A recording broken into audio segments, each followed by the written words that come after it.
வைகை ஆற்றின் நீர்பிடிப்பு பகுதிகளில் இருந்து தொழிற்சாலைகள் திருட்டுத்தனமாக தண்ணீர் எடுப்பதால் குடிநீர் தட்டுப்பாடு ஏற்படும் அபாயம் உருவாகியுள்ளது. தேனி, மதுரை, சிவகங்கை, ராமநாதபுரம், விருதுநகர் ஆகிய 5 மாவட்ட மக்களின் குடிநீர் தேவையை வைகை அணை பூர்த்தி செய்து வருகிறது.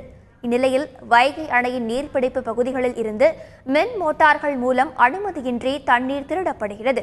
அந்த பகுதிகளில் உள்ள தொழிற்சாலைகள் இந்த செயல்களில் ஈடுபடுவதாகவும் அதிகாரிகள் கண்டுகொள்வதில்லை என்றும் விவசாயிகள் குற்றம் சாட்டியுள்ளனர்.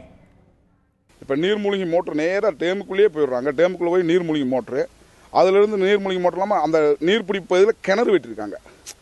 நீர்மூழ்கி மோட்டர் உள்ள போகுது, பெரிய பைப்பும் பதிச்சிருக்காங்க. அதில் என்ன செய்யறாங்கன்னா அந்த நீர் பிடிப்பதிலே கிணற வெட்டி ராட்சத மோட்டர் மாதிரி வந்து கிணத்துல இருந்து டாடா கம்பெனிக்கு வருது, சுகர் பேட்டரிக்கு வருது. இதை மாவட்ட ஆட்சித்தலைவரும் அந்த இபி டிபார்ட்மெண்ட்டு கண்டுக்கிறதே இல்லை. அவங்க லஞ்சம் வாங்கிட்டு தான் கண்டுக்கிறலன்றது மாதிரி தான் பொதுமக்களுடைய கருத்து. ஏண்டா இவ்வளோ ஒரு மாவட்டத்தை நிர்வாகம் பண்ணுறவங்க 5 மாவட்ட குடிதண்ணி ஜீவாதாரத்தை களவான்றது தெரியாதா?